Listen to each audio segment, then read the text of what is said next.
Bom dia a todos. É um grande prazer receber o professor Humberto Gomes Ferraz, no Inovação de Quarta. O Inovação de Quarta, como muitos sabem, é uma iniciativa do Centro de Inovação Tecnológica do Instituto Central, do Hospital das Clínicas, da Faculdade de Medicina da Universidade de São Paulo, e é um espaço reservado para discutir ideias inovadoras que trouxeram impacto e fazem diferença para a sociedade na área da saúde. E o professor Humberto, é uma honra, professor, tê-lo aqui conosco. O professor Humberto Gomes Ferraz é farmacêutico bioquímico pela Universidade Federal de Juiz de Fora, com mestrado e doutorado em fármaco e medicamentos pela Faculdade de Ciências Farmacêuticas da Universidade de São Paulo, pós-doutorado pela Universidade de Coimbra, Portugal, e livre docência pela Faculdade de Ciências Farmacêuticas da USP. É pesquisador visitante na University of East Anglia, no Reino Unido, e professor colaborador da Universidade Nacional de Trujillo, no Peru. É professor associado do Departamento de Farmácia da Faculdade de Ciências Farmacêuticas da USP, onde atua na área de farmacotécnica. É ainda diretor da Faculdade de Ciências Farmacêuticas da USP, coordenador da unidade Embrapi, Centro de Inovação em Fármacos, CEINFAR, e detentor da patente mais rentável da Universidade de São Paulo, o Vonal Flash.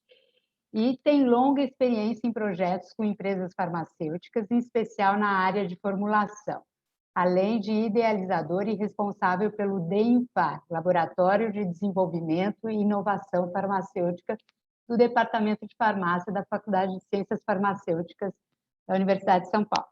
Professor, é um prazer tê-lo aqui, uma honra. A palavra é sua. Obrigado, Gabriela. Eu queria dizer que a honra é minha, né? Gabriela, né? E o Cleuber, que fizeram aí o convite, né? Gentil convite para eu poder conversar aqui com vocês. Agradeço essa oportunidade. E falar de inovação, né? É sempre interessante, porque esse é o caminho, né? Esse é o caminho. Nós fazemos bastante pesquisa, inclusive de qualidade, nas universidades brasileiras, mas a gente não consegue fazer essa conexão, né? E colocar tudo isso que a gente cria, tudo isso que a gente gera de conhecimento na forma de produtos e serviços, né? Que é o que a sociedade quer e necessita, né? Porque é daí que surgem os bons empregos, né?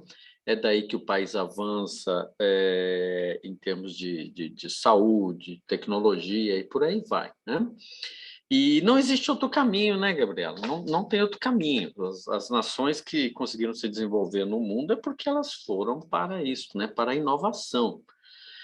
Vender minério de ferro é interessante, mas está longe de ser algo que nos tem a capacidade de nos deixar em vantagem, né? Então, a questão é, nós precisamos transformar essa realidade. E as universidades, elas têm um papel muito importante nisso aí, porque se cria muita coisa interessante nas nossas universidades.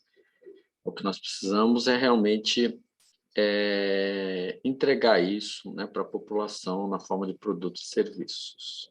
Né?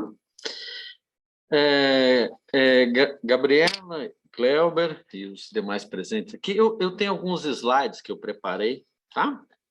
Para poder orientar a minha apresentação, né? E é isso que eu posso fazer isso agora, ou nós teremos também o Cleuber colocando algumas coisas? Não? Posso? Pode colocar, professor. Tá. Então, por favor, vamos lá. professor. Perfeito. Então, vamos lá. Na verdade, né? Vocês conseguem ver o meu material? Vejam se estamos compartilhando. Sim, e estamos vendo. Só passar para um modo de apresentação. Isso, exatamente. Muito bem. Tá aqui, né? No nosso materialzinho. Na verdade, pessoal, eu sou mineiro, né? Sou de Minas Gerais.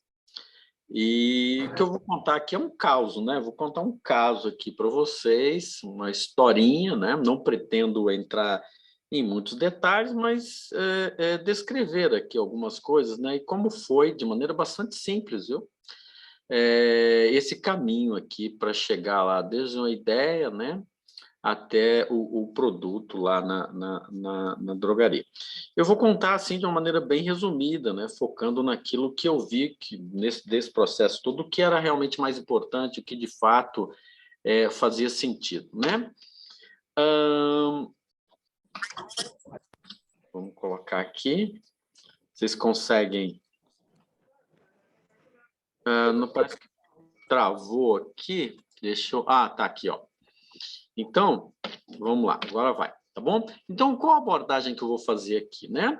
Eu tenho algumas questões, né? A primeira delas que as pessoas sempre me perguntam, né? Como é que a gente desenvolve pesquisa no meio acadêmico em cooperação com a iniciativa privada? Porque nós estamos acostumados ao modelo, né, de financiamento público, né, principalmente de agências de fomento, para poder desenvolver a nossa pesquisa.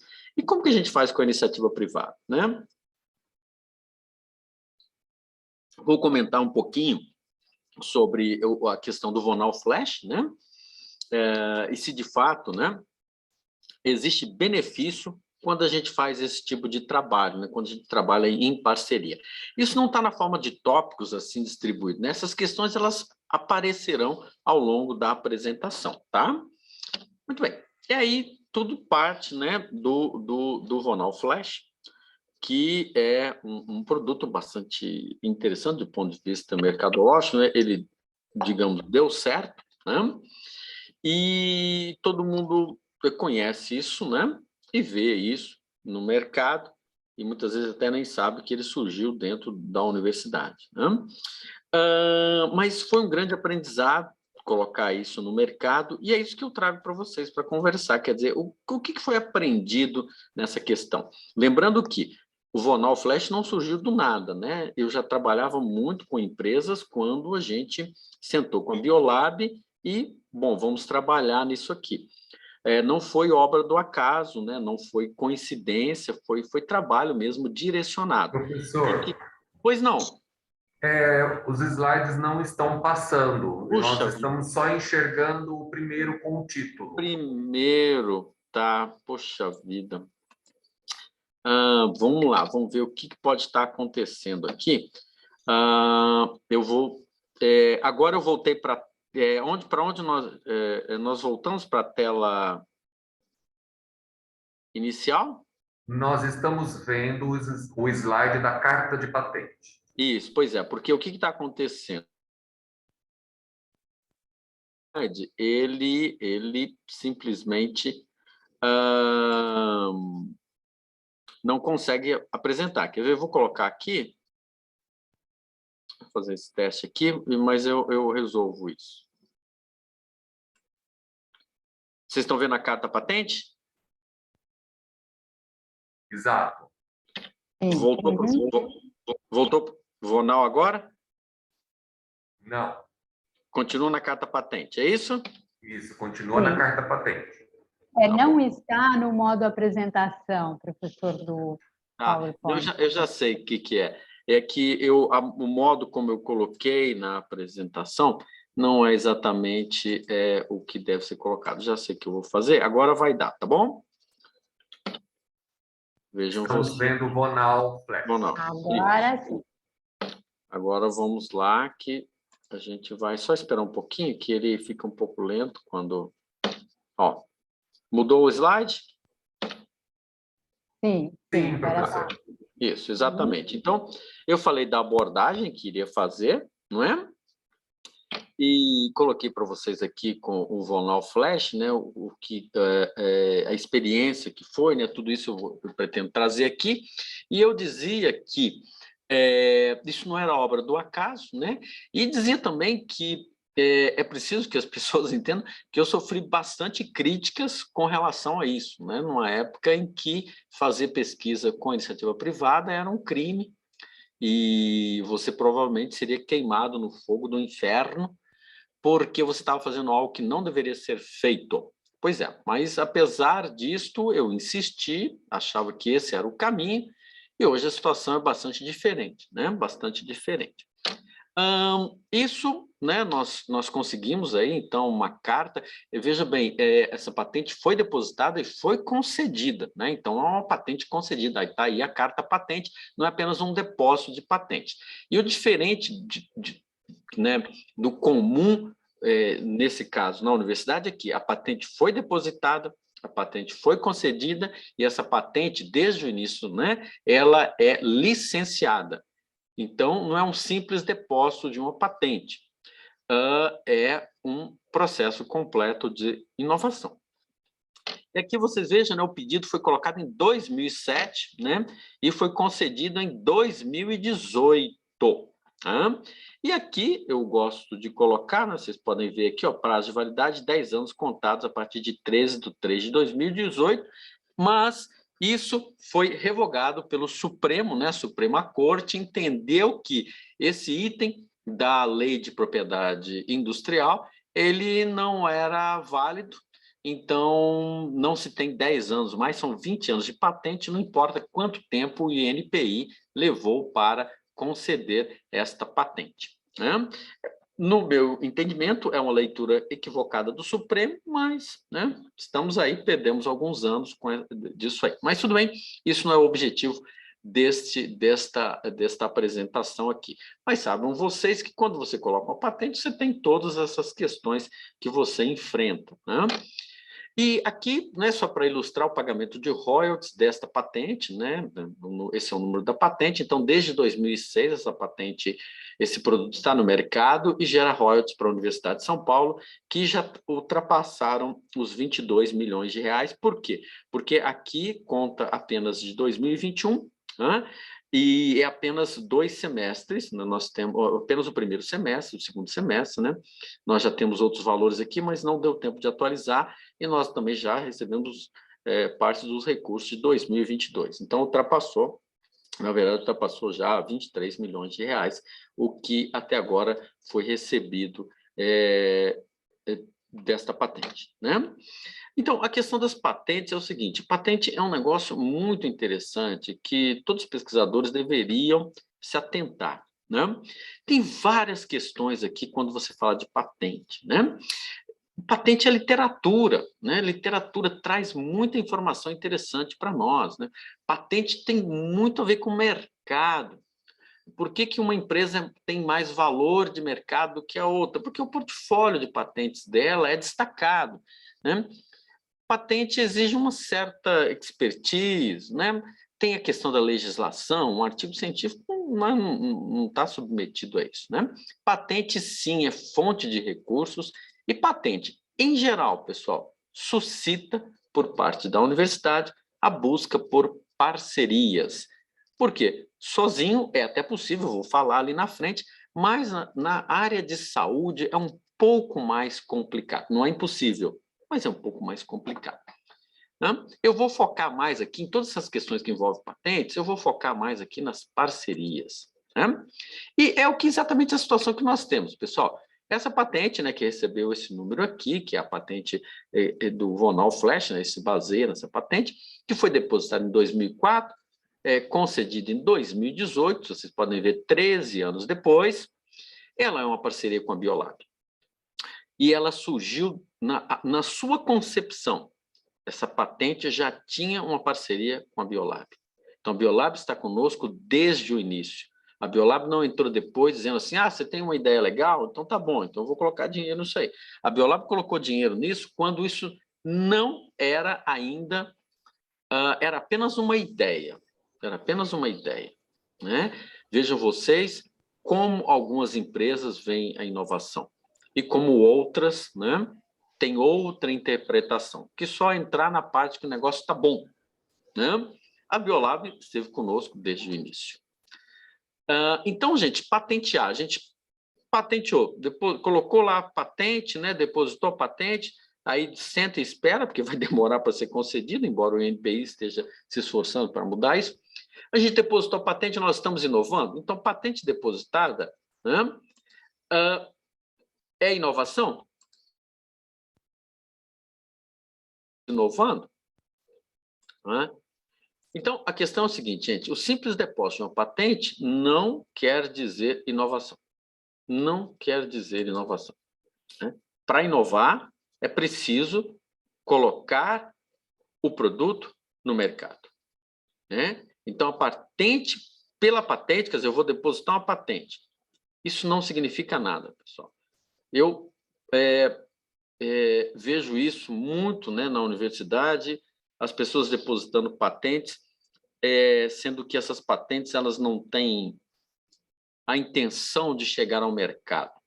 Tem apenas a intenção de, às vezes, colocar no currículo ali dos inventores que eles patentearam. Bom, mas isso não significa inovar. O produto tem que chegar ao mercado. Isso é inovação. Então, gente, isso é importante porque o país, né, que tem a capacidade de inovar, isso é muito significativo. Você só transforma uma economia quando você tem uma boa capacidade de inovar. Depositar patente não significa nada. Nenhum país fica rico porque está depositando muita patente. Né? Não é esse o caminho. Então, a patente é um instrumento importante para a inovação. Por quê? Porque ela concede ao inventor, né? Ela reconhece todo aquele investimento que foi feito e ela concede uma exclusividade para esse inventor. Agora, se essa patente não vai ao mercado, de nada adiantou. De nada adiantou. Né? Lembrando que muitas patentes elas já nascem mortas. Porque, tudo bem, a matéria foi passível de patenteamento. Né? Por quê? É porque, segundo a nossa lei, né, se você tem novidade, atividade inventiva e aplicação industrial, a patente ela pode ser concedida. Né? Mas se esse produto tem capacidade de ir ao mercado, isso já é outro assunto. Então, nós temos que focar nisso. Nós vamos fazer uma patente? Sim, desde que isso tenha capacidade para gerar um produto no mercado. E esse produto é que vai gerar renda, né? vai gerar emprego. Isso é que transforma a economia. Muito bem.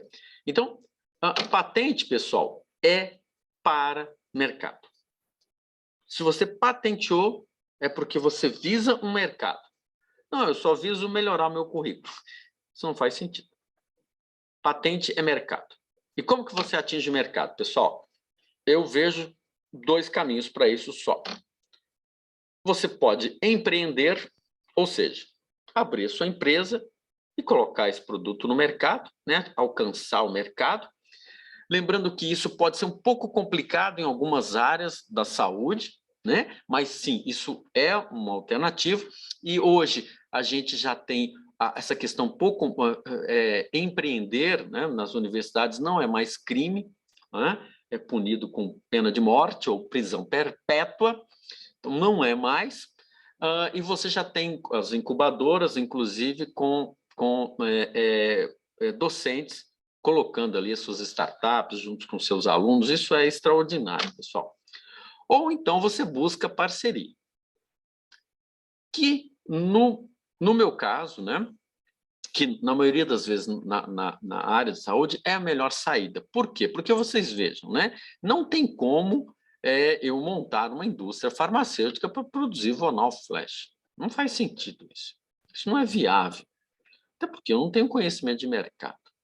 Então, o segredo, muitas vezes, é você estabelecer boas parcerias. Porque eu não consigo colocar isso no mercado, mas a Biolab tem todas as condições, não só de colocar o produto no mercado, como fazer dele um sucesso, que foi o que a Biolab fez. Foi o que a Biolab fez. Muito bem. Então, veja você, nós temos aí a carta patente, a patente, né, foi depositada, foi concedida, né? E isso se transformou, né, no produto Vonal Flash. Isso já era Vonal Flash antes da concessão dessa patente, né? Mas o produto só foi ao mercado depois que a gente depositou essa patente. Né? Muito bem. Então, gente, aí a questão é como buscar essas parcerias. Uma coisa muito importante quando a gente fala em parceria. Você só consegue uma parceria de sucesso quando você passa a entender o outro. Relacionamento. Então, como eu quero me conectar com uma empresa, como eu quero uma parceria com uma empresa, se eu não conheço essa empresa? Se eu não sei o que ela quer levar para o mercado? Se eu não sei como funciona ali a inovação? Eu não vou conseguir. Eu não vou conseguir. Então, é isso, né? A gente precisa se conectar com esse parceiro, entender o que ele quer, entender as dores desse parceiro, para que a gente possa ter aí uma parceria de sucesso, né? Agora, como que a gente busca as parcerias? Bom, a primeira coisa é o seguinte, você precisa de uma estratégia. Como eu faço isso? Né? Uma coisa que eu recomendo. Fundamental que você tenha um laboratório limpo e organizado. Como é que você vai receber a visita de uma empresa que está se propondo a investir um dinheiro razoável no seu projeto, se o seu laboratório está completamente desorganizado e não está limpo? Um problema na academia, gente, é que muitas vezes a gente observa sério amadorismo. Eu sei de gente, e não estou falando necessariamente da Universidade de São Paulo, de gente que aceita tocar um projeto por algumas amostras, alguns pequenas concessões. Pessoal, isso é lamentável, isso é de chorar. Não é assim que se faz. Se o seu conhecimento ele tem potencial para gerar produtos e serviços, você tem que entender isso e você tem que solicitar do seu parceiro uma interação que seja interessante para os dois lados. Às vezes me aborrece bastante algumas coisas que eu já vi e que, infelizmente, ainda continuo vendo, né? Que as pessoas aceitam muito pouco. Então, como a gente busca as parcerias? Né? Pela nossa experiência. Como foi? Eu disse que ia contar um caso. Né? O que a gente conseguiu? Né? O que a gente foi fazendo ao longo dos anos? Primeiro, cursos.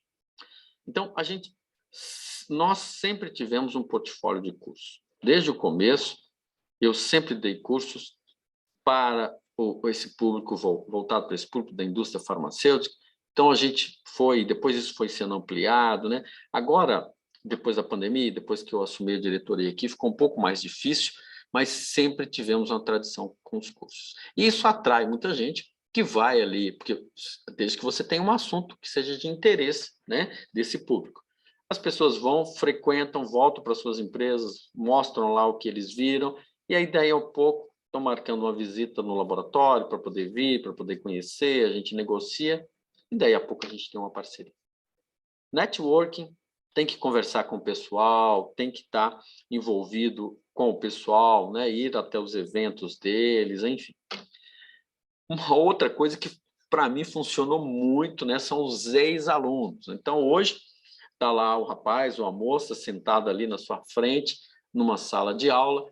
Daí, alguns anos, ele está lá sentado na cadeira de diretor, está dirigindo uma empresa e ele vê algum problema e fala, vamos lá conversar com o professor, que ele pode nos ajudar aqui. E aí se estabelece uma parceria. Né? Outra questão também muito interessante são com os nossos fornecedores. Então, para o nosso laboratório, a gente vai comprando equipamento, vai conhecendo, né, o pessoal, e esse pessoal, gente, eles visitam as indústrias farmacêuticas. E é muito comum, né, no nosso caso, eles mencionarem, tem isso aí lá, né, no professor Humberto e tal, e aí daí a pouco já estão marcando uma visita, uma reunião, e a gente vai até que a gente estabelece uma parceria. Todos esses casos aqui, pessoal, que eu estou colocando, eles originaram parcerias nos nossos laboratórios, tá bom? E uma outra coisa que nós investimos bastante também, embora nos últimos tempos, né, como vocês sabem, ela ficou um pouco abandonada, mas é a participação de feiras. Sim, feiras, né, específicas para a indústria farmacêutica. A gente vai lá, né, eu brinco com os meus alunos, a gente monta uma barraquinha, bota lá o logo do laboratório e a gente conversa com o pessoal sobre o que pode ser feito, né? Então, isso também já foi bastante interessante, né? Muito bem. Agora, existem alguns mitos, né, sobre projetos com empresas, tá bom? Mas, gente, peraí, essa palavra mito, putz, isso aí não, gente, peraí, vamos mudar. Fábulas, essa palavra mito, não, palavra infeliz, são fábulas, fábulas sobre projetos com empresas. Vamos lá, falar das fábulas. A empresa exige resultados. Pessoal, mas que coisa é essa, ué? Todo mundo exige resultado, a FAPESP não exige resultado, não? Agora, nenhuma empresa até hoje exigiu resultado positivo de mim. Não. Ó, nós vamos fazer o projeto, vamos desenvolver a formulação. Infelizmente, isso aí que vocês estão querendo não foi possível, mas a gente chegou aqui. E nenhuma empresa briga por causa disso. Agora, uma coisa importante. A empresa quer e merece ser respeitada com relação aos prazos estabelecidos por você para a entrega desses resultados. Nós não podemos ter um projeto, e as empresas nem aceitam, que não tem prazo de entrega, que o prazo de entrega é muito dilatado. Nós temos que trabalhar num sistema em que a empresa se sinta tranquila.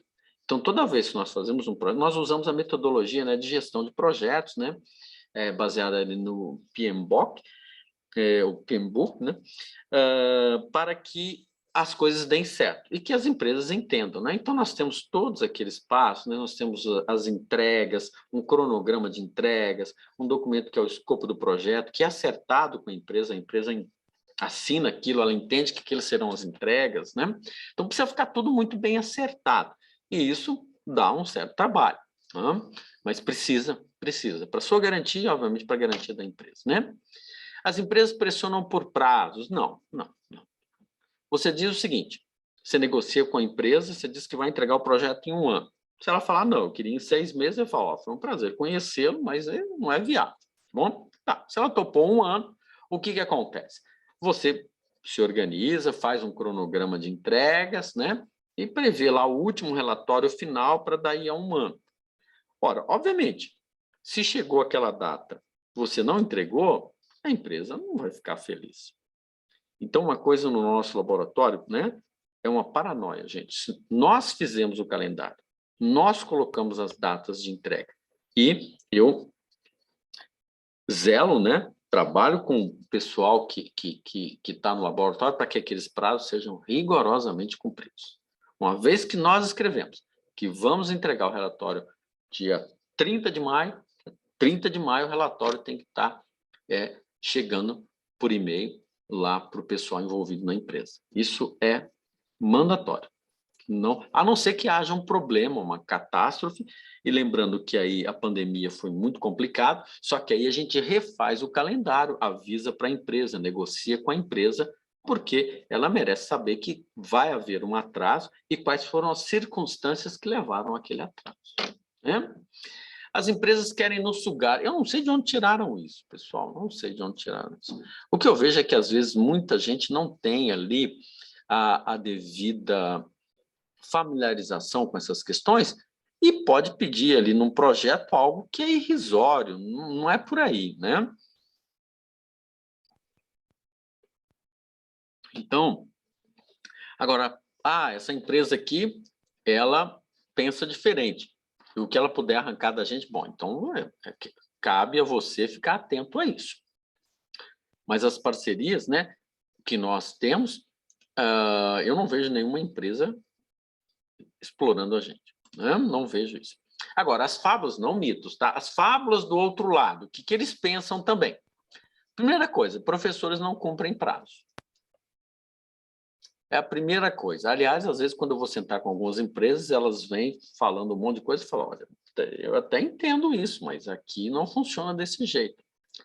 Então, sim, nós cumprimos prazos, né?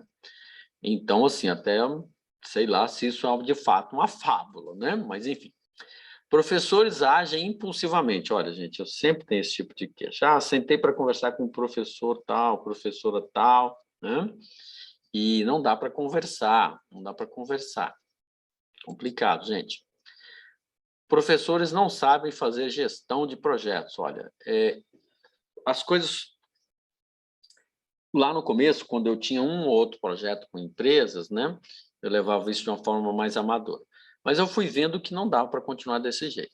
Então, eu fui estudar gestão de projetos. Aí eu tenho uma formação em gestão de projetos pela FIA, né? E também depois eu fiz especialização em administração na FIA. Tá? Então, é o seguinte, a gente precisa aprender como gerir um projeto, né? Porque as empresas sabem e elas nos cobram isso, né? Então, a empresa fala com você, vocês vão fazer o escopo do projeto? Mas o que é isso, né? Você não pode fazer, você tem que conhecer, inclusive, o vocabulário, né, da gestão de projetos.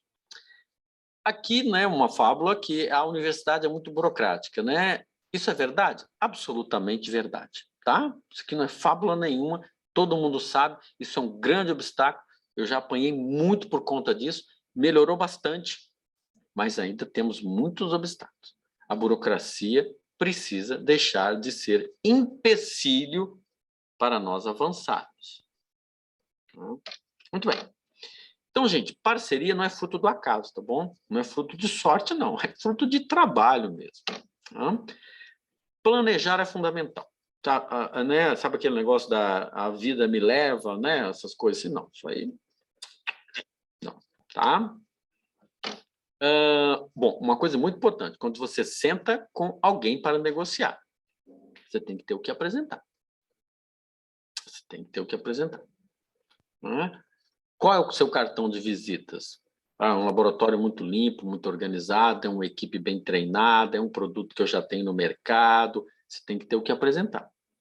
Bom, apresentar uma lista de 200 e tantas publicações pode ser interessante, mas dificilmente atrai a atenção de uma empresa. Dificilmente, tá?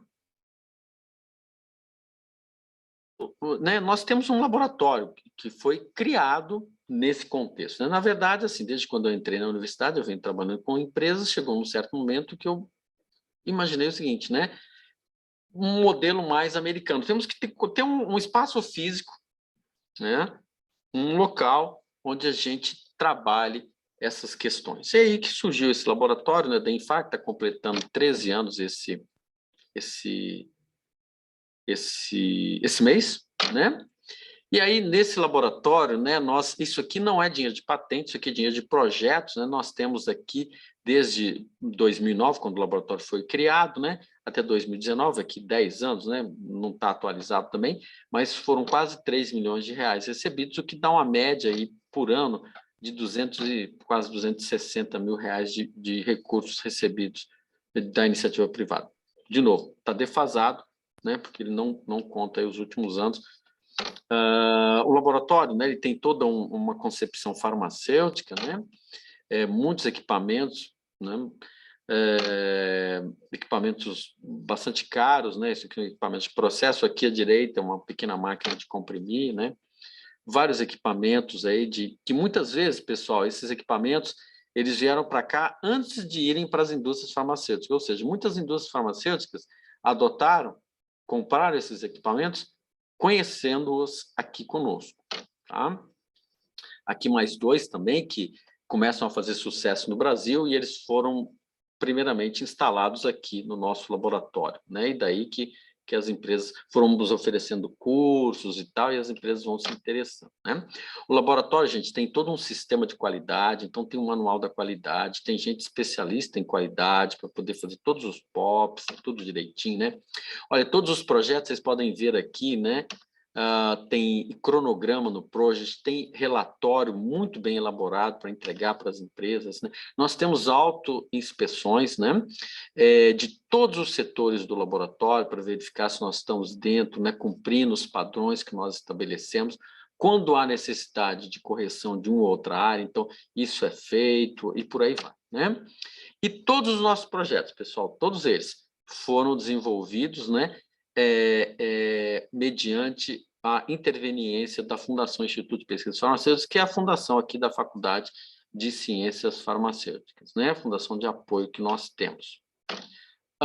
Aqui uma pequena amostra, pequena mesmo, das empresas com as quais nós já trabalhamos, né? Algumas até ainda temos projetos com eles aqui, mas que fomos trabalhando ao longo dos anos, né? Esse trabalho, tudo isso exigiu muito, né? Trabalho de gestão, então eu fui atrás, fiz cursos, né? Por aí, o principal deles, né? Fiz 2 cursos na FIA, mas fiz cursos também em outras instituições. Fui atrás para me qualificar, porque gestão realmente é algo muito importante se você quiser fazer esse tipo de trabalho, né? Algumas experiências interessantes, né? Nós agora temos o Centro Embrapi, né? A USP Inovação, né? Que agora é a USPIN, né? Agora que eu percebi aqui que esse logo é antigo, né? Mas nós temos agora um Centro Embrapi aqui na Faculdade de Ciências Farmacêuticas que reúne também o ICB e que deve, né? Essa ideia, espalhar um pouco de tudo isso que vocês viram aqui por outros pesquisadores na Faculdade de Ciências Farmacêuticas e no ICB, essa que é a ideia, né? No caso da Embrapi, nós traremos as demandas das empresas para os nossos pesquisadores, né? E sempre contamos com o apoio da AUSPIN, né? Que antes chamava USP Inovação, para conduzir tudo isso, inclusive a AUSPIN, né, a antiga USP Inovação, teve um papel muito importante nessa patente do Vonal Flash, né? Para fechar, o nosso laboratório, né, tem um número muito grande de pessoas, né, todas remuneradas, todas com suas bolsas, seus salários, para poder tocar todas essas atividades aí. A equipe é grande, né? E não paramos de trabalhar durante a pandemia, né? Não foi nada fácil, mas durante a pandemia nós continuamos aí com os nossos projetos, com os nossos trabalhos. Vocês podem ver aí cada um aí nas suas casas e trabalhando, né? Mesmo em alguns momentos era muito difícil acessar a universidade, porque estava tudo fechado e tal, e as pessoas se revezaram, se comprometeram e continuaram tocando os projetos, né? Então, o segredo do sucesso também é esse: você ter uma equipe bem treinada, bem preparada, motivada, interessada, né? Então, era isso que eu tinha para apresentar aqui nesses slides, né? Tem aí os contatos sempre são feitos por intermédio do laboratório, né? A gente tem gente para poder atender, né? Checar e-mail, tem o WhatsApp do laboratório, para que a gente possa conseguir atender. Era isso que eu tinha o material para apresentar para vocês. E Gabriela, Cleuber, eu estou à disposição para a gente poder conversar. Tá?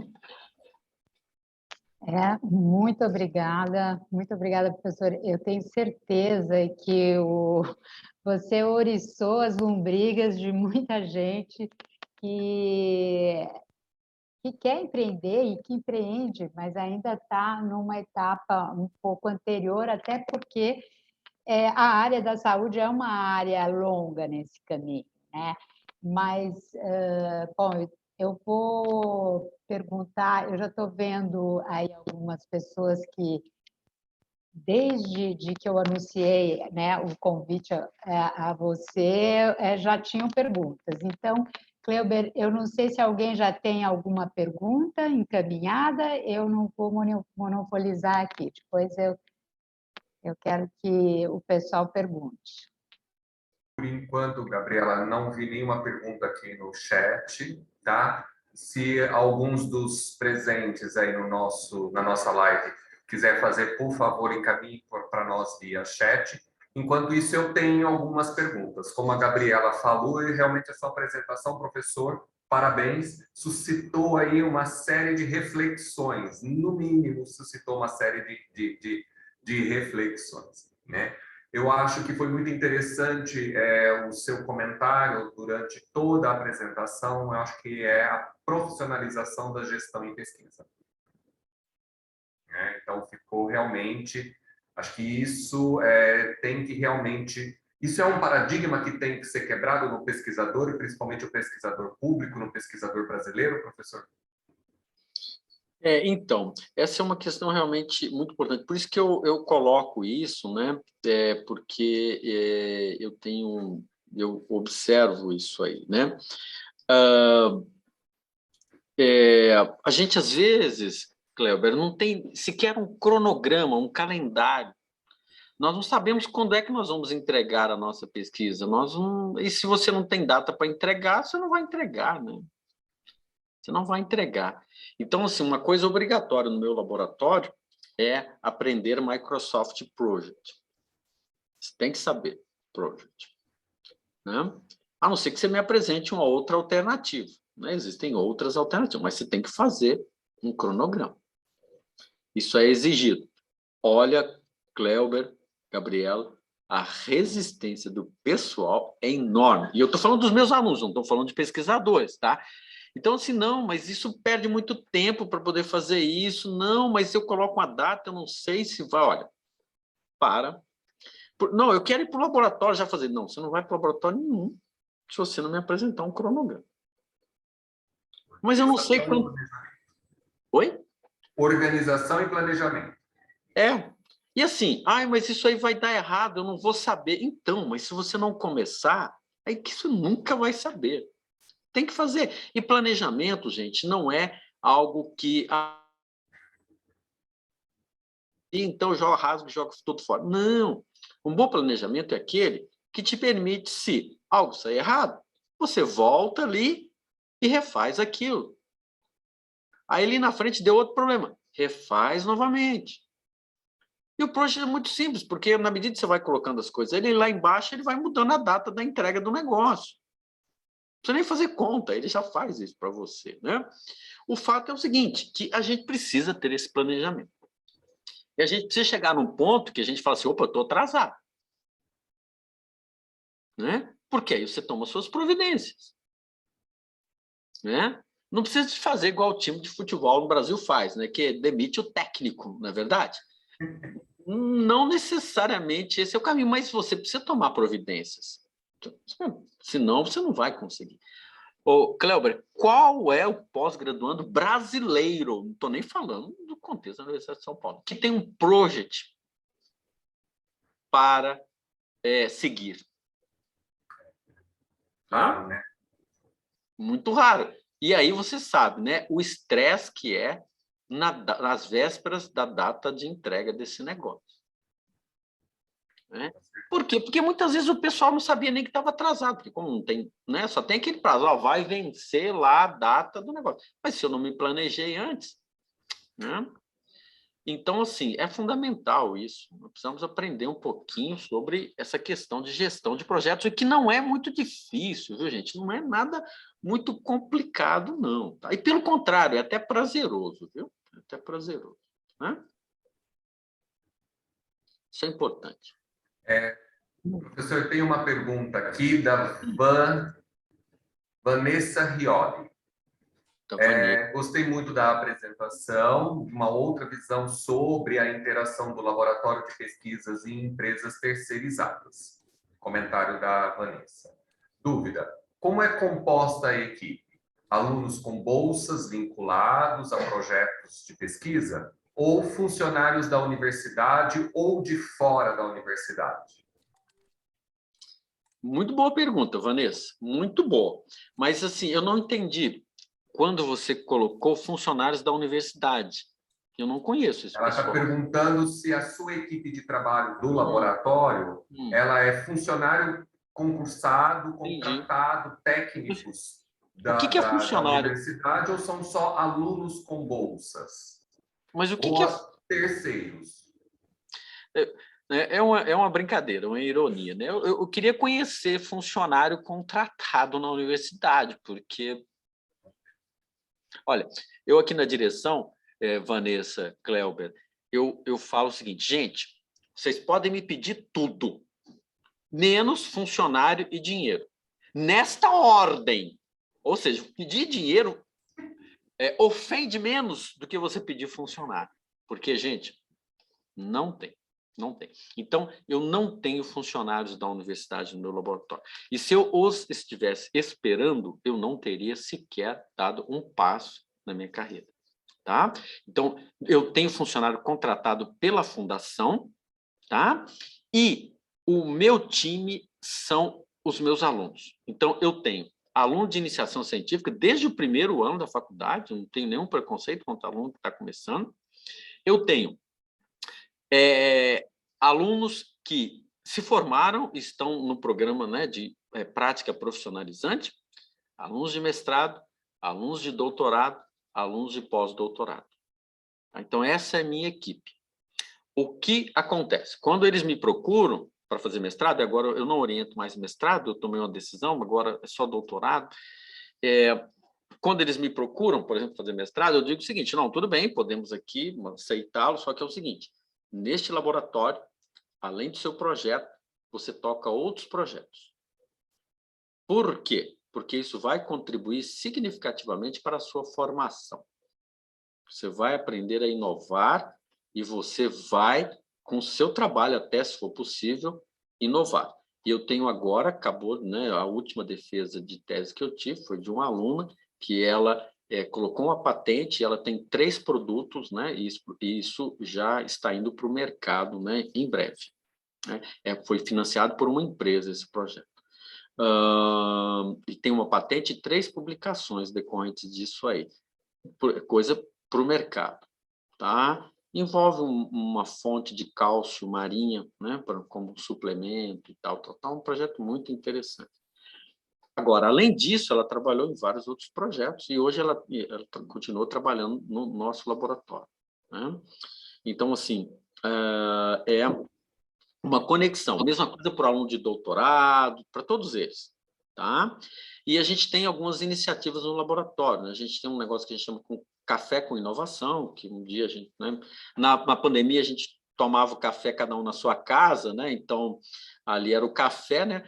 Mas todo mundo distante. Mas a ideia, isso começou lá atrás, com mesmo sentando no restaurante e tomando café e ele é dividido em grupos de inovação, tá bom? E esses grupos, eles têm nomes de mulheres pesquisadoras, eles que escolhem um nome, tá bom? E essas mulheres que tiveram, assim, bastante impacto na ciência e que foram inovadoras, né, nas suas épocas e tal, e eles têm esses nomes e eles têm os projetos de inovação deles, tá bom? Então, eles criam coisas, né, utilizando os conceitos, né, modernos aí de inovação e eles buscam, então, projetos que possam ser interessantes para o mercado e a gente busca parcerias depois. De novo, também já estão entrando alguns produtos no mercado, vão entrar, né, decorrentes desses trabalhos, desses grupos. Tem muito projeto interessante, muito projeto. Gabriela quer falar isso? Eu quero fazer uma pergunta que eu acho que pode estar embutida na pergunta da Vanessa e que todos que vêm aqui me fazem, que é o seguinte, acho que ela quis saber se funcionários participavam, em relação ao vínculo com a universidade. Então, vale o teu caso. Né? Todo mundo quer saber se o professor RD/IDP ou parcial, enfim, pode estar liberado pela universidade para ter participação societária, para como que funciona a relação servidor público-empresário. Eu acho que essa é a essência da pergunta então isso deve ser uma experiência que todo mundo gostaria de conhecer. Perfeito. A pergunta da Vanessa, né? Eu falei com essa história de funcionários, entrei com isso, porque realmente essa questão do funcionário é muito complicada. A gente não dispõe disso, a gente tem que ser criativo, né? E, assim, todos no meu laboratório têm bolsa. Todos têm bolsa. E não são bolsas de R$ 400, não. Tá bom? As bolsas de iniciação científica no nosso laboratório, elas giram em torno de R$ 1.000, tá? Isso da iniciação científica, tá? E o pessoal é remunerado e bem remunerado, tá? E esse dinheiro vem de projetos com empresas, tá? Isso é fundamental, porque você paga uma bolsa legal e você também exige que prazos sejam cumpridos. Inclusive, o meu laboratório, gente, tem ponto. Ponto mesmo aquele que você vai lá e, com o seu dedo, marca a hora que você chegou, a hora que você vai embora. Ah, não, mas eu não quero trabalhar no laboratório deles. Ótimo, ótimo, porque a gente, então, já está aqui, já estamos nos entendendo. Você não quer trabalhar aqui, né? Porque tem ponto e tal, então, já estamos chegando num acordo, né? Não é um bom lugar para você trabalhar aqui, né? Então, assim, tem todo um compromisso, né? Mas o laboratório também tem que se comprometer, né? Para poder buscar esses recursos. Foi isso que eu disse, viu, Vanessa, em relação a isso. Agora, vamos lá. Essa questão, que também é colocada pela Gabriela, e talvez fosse a dúvida da Vanessa, eu não soube interpretar, é o seguinte: não tem nada demais professor receber por tudo isso, né? Eu tenho uma startup com os meus alunos. Nós começamos há pouco tempo atrás. Não tem nenhum problema isso. Isso é perfeito. Eu sou RD/IDP. Isso é perfeitamente possível. O que eu não posso é exercer a administração dessa empresa. Ou seja, eu não posso largar aqui o meu trabalho e ir lá cuidar dessa empresa. Para isso, existem lá os 3 alunos que cuidam disso. Que, aliás, essa empresa saiu dentro do meu laboratório, né? E isso são muitas as oportunidades para isso, né, gente? Essa empresa ela é interessante, porque eu trabalhei uma temporada na Inglaterra e lá eu aprendi tecnologia 3D, né, de impressão de medicamentos. Eu tenho um aluno que, desde a graduação, ele é meu estagiário e ele conhece muito de impressão 3D. Inclusive, ele tem dentro do quarto dele, né, uma impressora 3D, tá? E ele sabe muito sobre isso. E desde o começo ele dizia que queria montar uma empresa sobre isso e tal, tal, tal. Então isso vem, né? Eu vim aprendendo algumas coisas, ele veio aprendendo outras e tal. Nós chegamos aqui no ponto e montamos essa startup que está incubada, né? Lá no CIETEC. Eu sou sócio, nenhum problema. Agora, a questão é o seguinte: eu posso receber recursos desses projetos? Sim, né? Desde que eu tenha credenciamento CERT para isso, né? Há uma certa burocracia, eu critico bastante isso, porque para você receber uma bolsa de pesquisador, você não precisa pedir licença para ninguém. Para receber aí uns trocados, né, das empresas, você tem que pedir a bênção para todo mundo, o que é uma incoerência muito grande.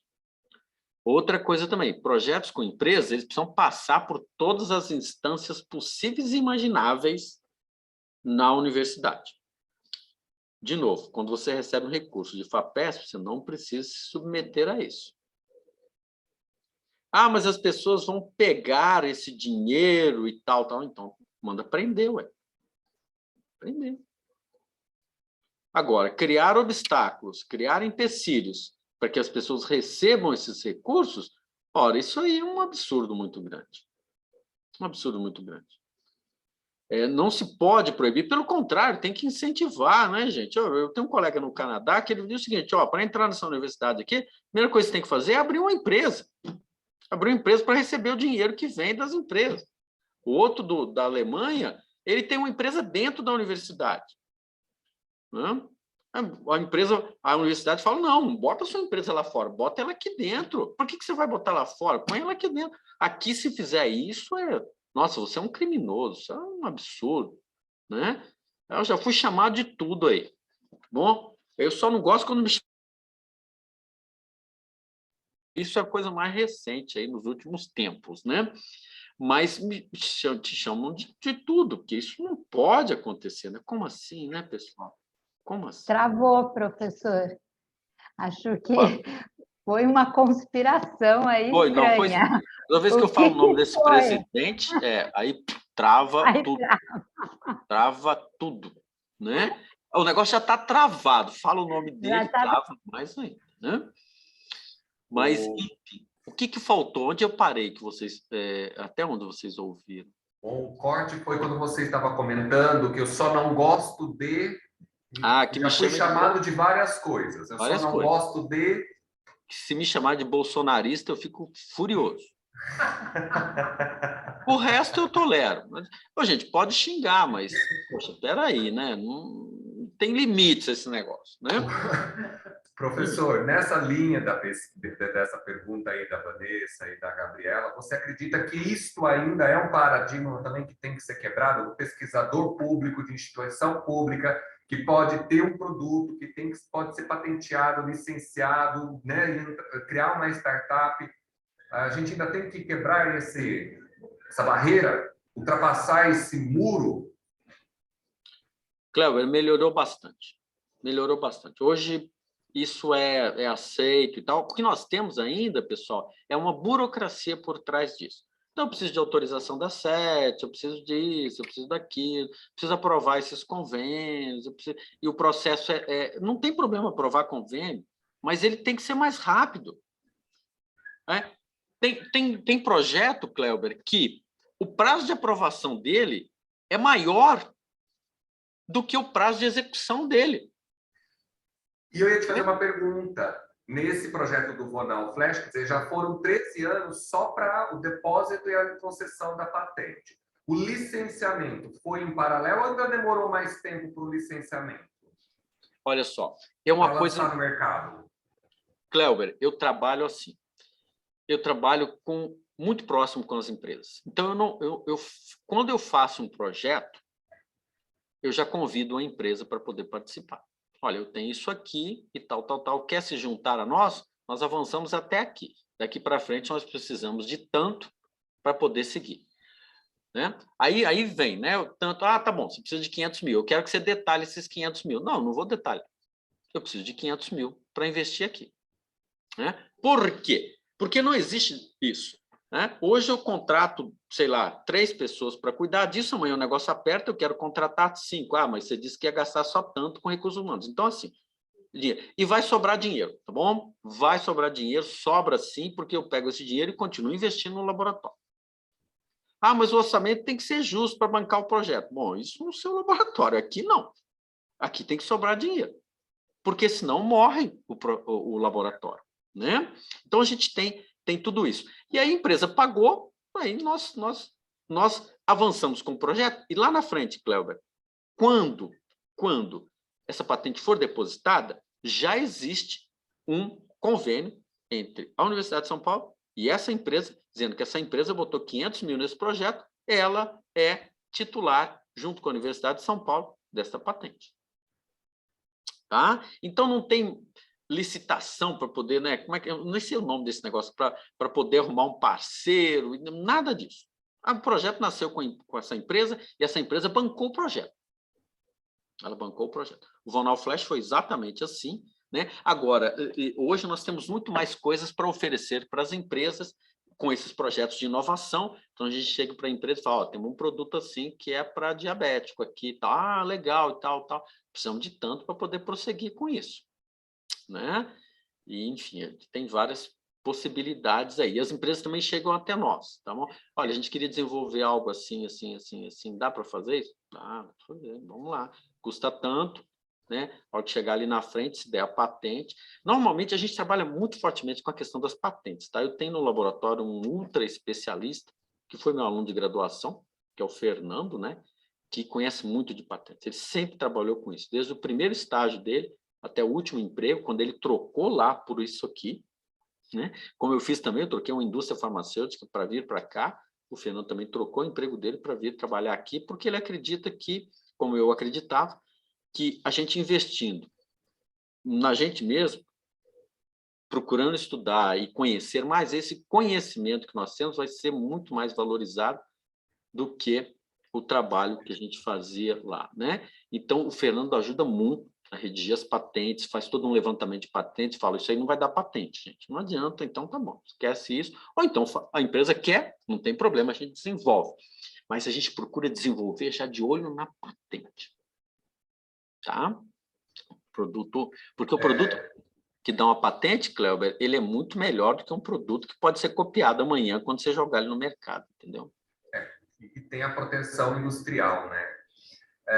Tem aqui uma mensagem da Kelly Stephanie, que trabalha conosco aqui no CITIC, parabenizando pela sua contribuição, pela sua palestra. E tem uma pergunta aqui, da Natalina Silva. Quais os requisitos para conseguir uma bolsa no laboratório? Precisa ter um projeto para ser apresentado? Não, Natalina, o que nós temos é o contrário. Nós temos um projeto, e se você se encaixa nele, você é admitido no laboratório. Porque, senão, aí a gente começa a trazer coisas para o laboratório que não é o nosso foco. Aí a gente, né? Mas eu não estou fechado a ideias, né? Só que, assim, o laboratório tem as suas demandas, tá? Tanto não estamos fechados, porque com os grupos de inovação que nós temos, você pode apresentar, você faz o que você quiser. Nada é proibido, né? Mas, assim, normalmente a admissão eu tenho isso. Você quer se encaixar? Aí dá para a gente poder conversar, entendeu? Normalmente nós fazemos isso, tá? Acho que era essa a sua pergunta, Natalina.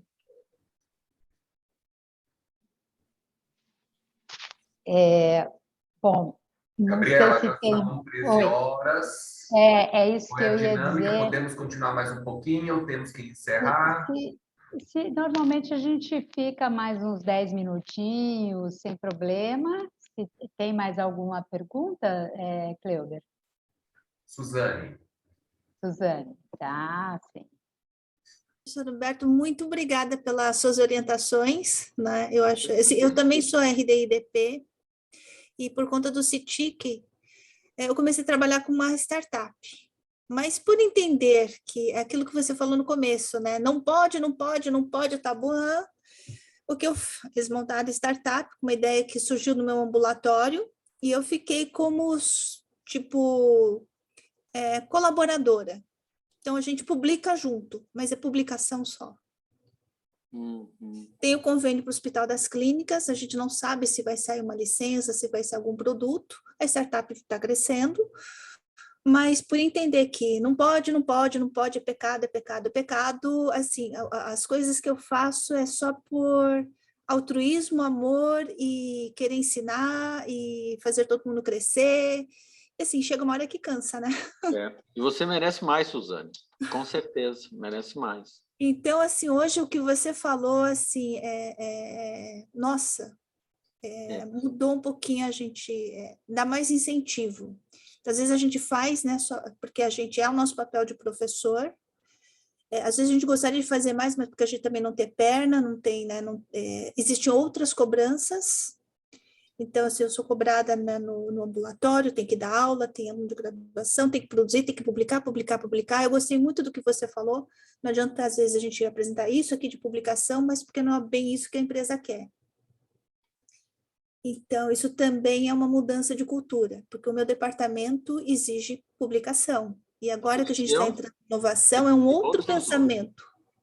Está difícil, difícil de fazer as pessoas entenderem essa parte, e aí a gente, na hora da avaliação, é penalizado. Sim. Então, e aí a gente fica um pouquinho também desanimado. Então, adorei a sua apresentação, amei a sua apresentação. Gostaria que você apresentasse mais para os outros professores titulares. Não é fácil, tá? Mas, Suzane, você sabe que isso é uma coisa muito importante, tá? A gente tem muitas limitações, mas o que eu fiz, tá bom? Assim, muito complicada a situação, mas um determinado ponto ali atrás, né, como eu recebo parte dos recursos da patente, né, eu dividi o que eu farei com esse dinheiro. Né? O principal, eu fiz um investimento muito bom, um investimento ferrado, viu, gente? Gastei dinheiro pra caramba na educação dos meus filhos, porque no currículo lá não conta, né? Mas, assim, o principal ponto não está no meu currículo. Tá bom? Eu queria acrescentar, mas não achei no Lattes um espaço para isso, né? Teria que acrescentar lá, pai da Mariana e do Gustavo, né? Que minha principal obra é essa, né? eu botei muito dinheiro nos dois, tá bom? E vou botar mais ainda, porque meu filho quer estudar no exterior. Então, tem uma parte disso. Tem uma parte que eu uso para isso, uma parte que eu uso para torrar, tá bom? Porque quando eu vou fazer um congresso, né, eu não vou na Suíça e vou ficar só lá em Genebra. Eu vou, né, tiro férias e aproveito. Tá?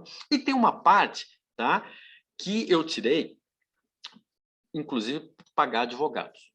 Tá bom? Então, eu tenho um escritório de advocacia que me dá respaldo. E, Suzane, eu tenho um parecer deles dizendo o seguinte: pelas normas, você pode, sim, ter os seus negócios, você pode ter, o que você não pode é administrar, participar, tal, tá bom? Então, posso receber recursos ali, tal.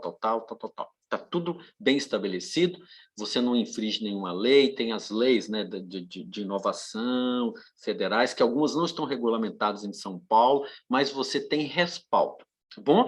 E aqui na Universidade de São Paulo é trabalhar com a CERT, pedir as autorizações para você exercer a tais atividades simultâneas. Ô, Suzane, veja bem, eu estou fazendo... Eu tenho CERT, mas eu pensei que com a CERT, mesmo com a CERT, era complicado. Sabe aquele medo? Sim, mas medo. você não pode fazer as tais atividades, que eu esqueci o nome, paralelas, se você não tiver essa autorização. Mas veja bem, eu não estou fazendo atividade paralela, gente, estou fazendo pesquisa dentro da universidade. Isso mesmo. Tá? Eu só gasto dinheiro da iniciativa privada, em vez de gastar o dinheiro público para fazer minha pesquisa, mas eu não estou fazendo nada diferente. Está trabalhando para a empresa? Não, gente, eu estou trabalhando para a sociedade. Né? Eu estava subindo hoje a escada aqui, Suzane, dessa faculdade, a hora que eu cheguei, encontrei com 2 funcionárias nossas. Uma delas está fazendo tratamento de câncer e a outra, mãe dela, está internada. E a que está com a mãe internada falou: olha, se não fosse o Jornal Flash, eu não sei como que a minha mãe ia aguentar. E a outra, né, que está fazendo o tratamento, abriu a bolsa, tirou a cartela de Jornal Flash dentro da bolsa. Tá? Então, eu não estou trabalhando para mim, né? Eu estou trabalhando para a sociedade. Como consequência disso, eu até recebo recursos e tal. Tá? Mas, assim, e por que eu não posso, né, fazer? Tá? Mas, sim, tem muito complicado. Viu? Eu vou te falar uma coisa que eu faço, tá? Quando as pessoas começaram a me encher muito paciência, e ali atrás foi muito complicado, né? Eu fiz uma coisa assim que às vezes é muito complicado, eu tive que criar coragem para fazer isso. Eu faço isso aqui para as pessoas, né? Mostro isso aqui. Então, às vezes, algumas discussões que eu vi que eu ia apanhar, eu botei no bolso, e aí o pau comeu, peguei e fiz isso aqui. Né? Então, assim, o que você vai falar, né? O meu adversário, o meu oponente, o titular, eu não sou titular, tá, gente, ainda, né? Eu cheguei à diretoria mesmo sendo associado. Eu até ganhei dinheiro, mas, veja bem, não tem nada de errado, né? Não tem nada de errado na história. Você acha que a cultura dentro da universidade, a partir de agora, vai mudar? Você sabe que tem 2 formas de mudar, né, Suzane? Ou por bem ou por mal, né? Ou você muda de forma espontânea, ou você é obrigado a mudar. Então, como o dinheiro está escasseando, como a inovação começa a ser exigida pela sociedade mesmo, né? Como o ambiente no exterior caminha para isso, então não existe mais a opção de você fazer isso, né? Lembre-se, quando a gente fala nisso, né, que os dinossauros eles eram gigantes, né? Mas, né? Nossa, Então, olha, muito obrigada, adorei essa palestra, adorei, amei, muito obrigada. Professor, nós temos mais uma pergunta, a Vanessa Rioli gostaria de fazer mais uma pergunta para você, ela vai abrir o microfone. Pois não, Vanessa. Oi, professor. Obrigada pela apresentação, adorei também, muito. Já conhecia você já de só reportagens sobre Vonal, sobre inovação. Eu posso dizer que eu comecei no meu mestrado e doutorado também tentando, lá em 2003, fazer uma inovação no próprio laboratório do ICB, com o professor Emer Ferro, que foi meu ex-orientador. Agora eu estou aqui como pesquisadora do Instituto Butantan e participando do CETIX, né, que é um CEPID da FAPESP, como gestora e participando do grupo de inovação aqui do projeto. Mas a minha dúvida é o seguinte, gostei de conhecer a sua história, né? Mas a história de você dentro do laboratório, como é que você construiu o seu laboratório? Porque até então a gente ouvia muita história, o Vonal, o professor da USP, e como ele conseguiu. Mas eu queria, por isso que eu queria participar, que eu queria ver assim, eu até gostaria de conhecer o seu laboratório, de curiosidade mesmo. Muita curiosidade mesmo, porque a gente ouve tanta coisa e você conseguiu mostrar nesse tempo curto, né, que é só um seminário, como é que você montou e como é que é a sua equipe. Quando eu falei aquele aspecto de quem trabalha, se são bolsistas, se são funcionários, porque eu acho que esse é um problema muito sério em relação quando a gente monta grandes projetos, né? Como é que a gente segura os alunos em si? O aluno termina a tese, tá, ele terminou, ele pode sair, o aluno ele pode continuar. Ele pode iniciar num laboratório, que nem eu iniciei, desde iniciação científica, mestrado, doutorado, direto, depois que eu saí. Mas eu só saí daí da USP porque eu cheguei num ponto que, quando eu fiz o concurso público aqui no Instituto e passei, eu tinha que decidir.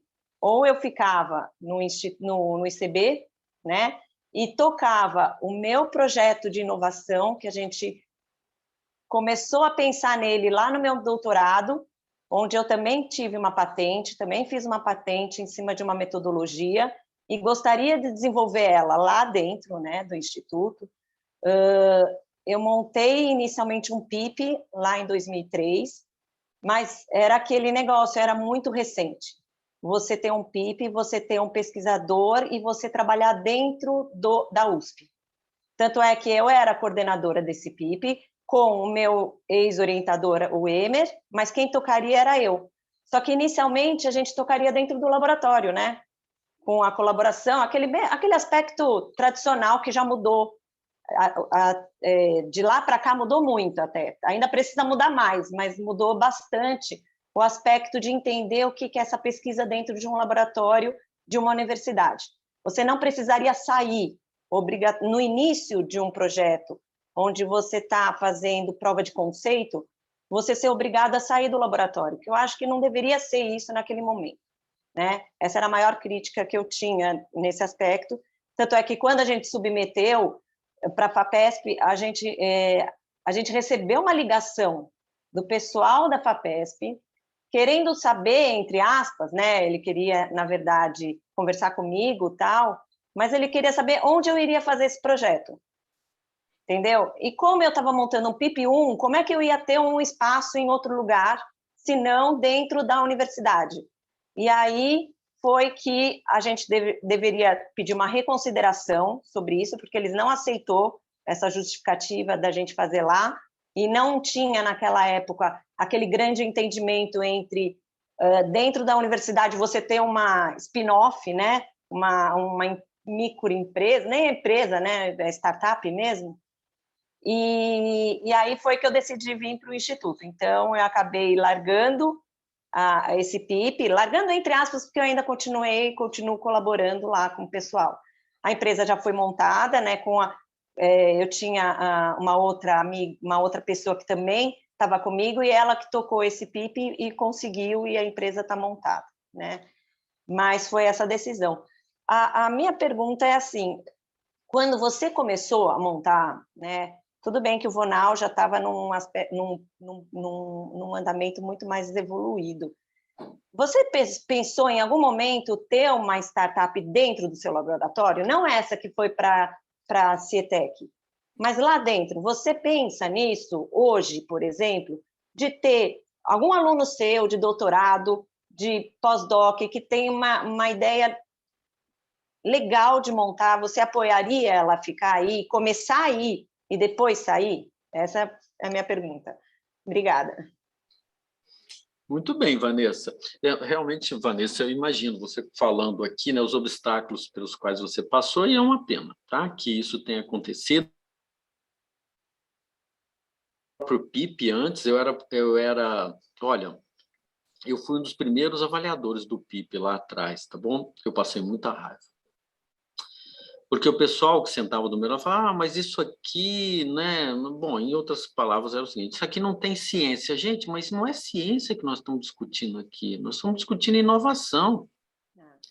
E eram bons projetos, viu? Bons projetos que estavam sendo recusados, que eu falava, gente, não é mais... era eu falando o quanto resta. Aí depois foi havendo uma mudança, a FAPESP foi orientando o pessoal, olha, não é assim, tal, tal, tal. Hoje está bem melhor. Hoje está bem melhor, né? Mas teve um momento lá atrás também que foi assim, tá bom? Agora, a montagem do laboratório, né? É um processo, viu, Vanessa? É um processo, tá bom? Então, foi montando. O dinheiro do Vonal ajudou muito a montar esse laboratório, que é o DENFAR. A gente sempre teve recursos de empresas e esse dinheiro vai para a fundação e eu posso contratar funcionário e tal. Não dá para contratar muito porque pessoal fica muito caro. Tá bom? Você paga um salário para a pessoa, só que com todos os encargos, você tem algo que é difícil de manter no laboratório, tá bom? E agora, as bolsas são sempre boas bolsas, porque senão o pessoal, né, desestimula. Essa é uma forma de fixar o pessoal. Tem que oferecer perspectiva. Agora, hoje, né, nessa geração que a gente tem, né, geração Z, enfim, o pessoal se conecta muito, muito no prazer, na satisfação de fazer parte daquele grupo. Então, o grupo, ou a perspectiva que lhe é oferecida, tem que ser interessante. Porque aí, como o Fernando fez, né, e como eu havia feito há muitos anos atrás, larga lá para vir para cá. Tá? Só que ele tem que, né, o laboratório tem que seguir para ele se sentir mais estimulado e colaborar mais e tal. O Fernando, inclusive, é um dos sócios nessa startup, né? Ou seja, existem perspectivas. Só que o pessoal, quando a gente está muito no acadêmico, essa perspectiva, ela encanta no primeiro momento, mas depois ela não é suficiente. Quando você tem a possibilidade de você criar uma patente, disso gerar royalties, né? Eu tenho gente no meu laboratório, Vanessa, que ele se planeja o seguinte, eu vou participar dessas patentes e a minha renda vai vir daí, no futuro. Porque todos têm participação na patente. Tá? Isso também foi quando a gente montou a primeira, também eu pensei nisso. Eu falei, um dia eu vou ganhar dinheiro dessa daqui. Tenho mais duas, mas... eu sempre acho que a primeira sempre deveria ter ganhado alguma coisa. Mas está aí. Porque a gente já entra com o produto licenciando, né? Então, assim, existe a perspectiva disso gerar renda e esses alunos serão remunerados por isso, tá? Então, isso oferece perspectivas. E as pessoas ficam. Tá bom?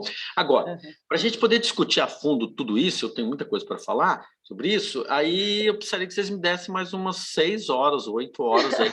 Dá para a gente fazer isso, Gabriela? Então, já deu para ver que a gente vai ter que ter outros encontros. Né? Ou a gente vai fazer um comboio até o seu laboratório. Sim, olha só, Posso organizar aqui uma excursão. Isso, pode fazer. Né? Olha só, eu coloquei o e-mail aí do laboratório. Se você mandar para lá dizendo que quer uma visita, nós temos lá a Anaís, né, que é uma aluna de farmácia, que cuida do marketing do laboratório, a gente chama ela de Naná, ela vai organizar a visita lá, seja individual ou seja coletiva, se vocês todos legal. E tal. Vamos. Eu vou. Daqui do meu lado eu vou também. Estou aí do lado. Verdade. E eu queria dizer mais uma coisa que eu tenho notado, que é um grande paradoxo entre todas as dificuldades que alguém ousado e que quer empreender e com toda essa garra, e o resultado e o orgulho depois que a própria comunidade tem do seu produto, porque eu lembro uma vez que eu estava, meu irmão, passando o remédio Vonal para o meu irmão, e me deu, meu irmão é empresário fora da universidade, e me deu uma satisfação dizer, olha, esse remédio é da USP e é responsável pelo, acho que ainda não sei, pela maior parcela de entrada de royalties, e isso é tão gostoso de contar, né? Então, eu acho que todos nós, né, sentimos esse impacto, porque a gente também sofre muito a acusação de que a pesquisa é dinheiro fundo perdido, de que as pessoas gastam tempo com coisas que a sociedade não quer. No fundo, todos os pesquisadores acabam tendo que responder um pouco por isso.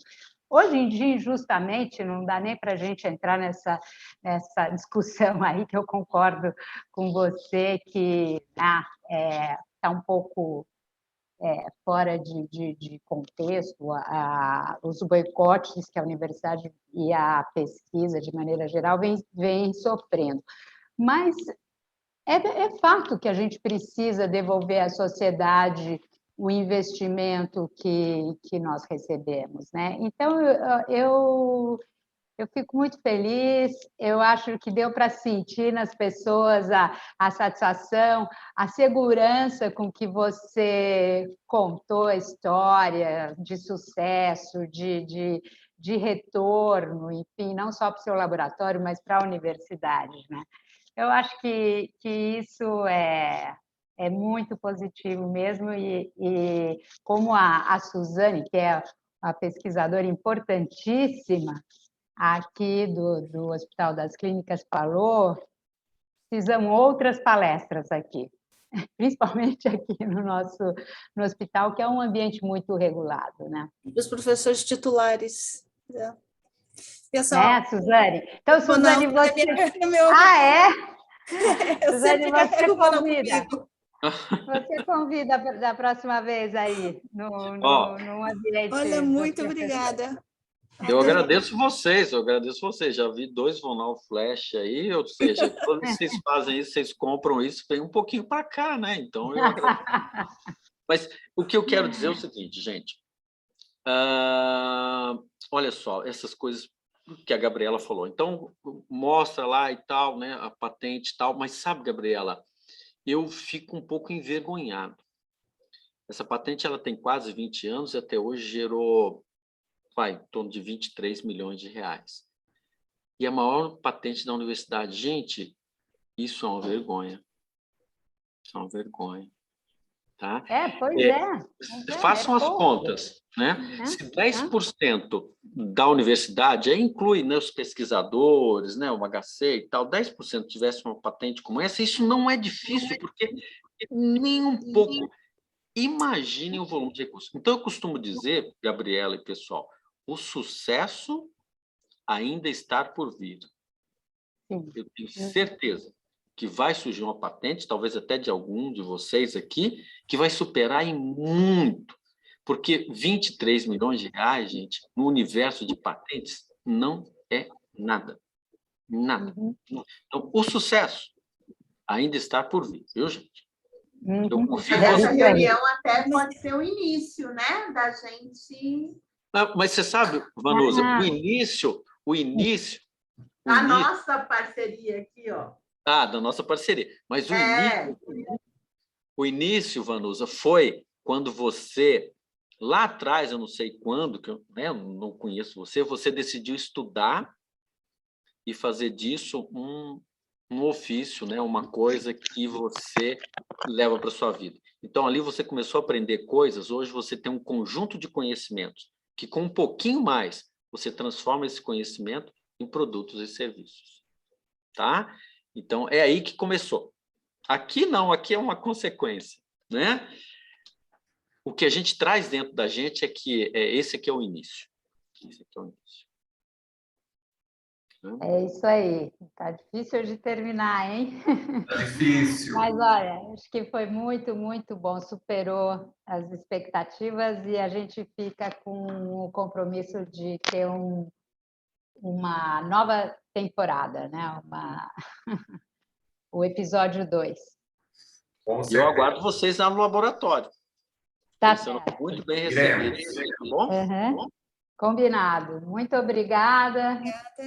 Um bom dia para todos. Até a próxima. Parabéns. Parabéns. Bom dia. Obrigado. Bom dia. Obrigado, gente. Sucesso para vocês, viu? Obrigada. Até mais. Um prazer muito mais. grande estar aqui com vocês. Igualmente.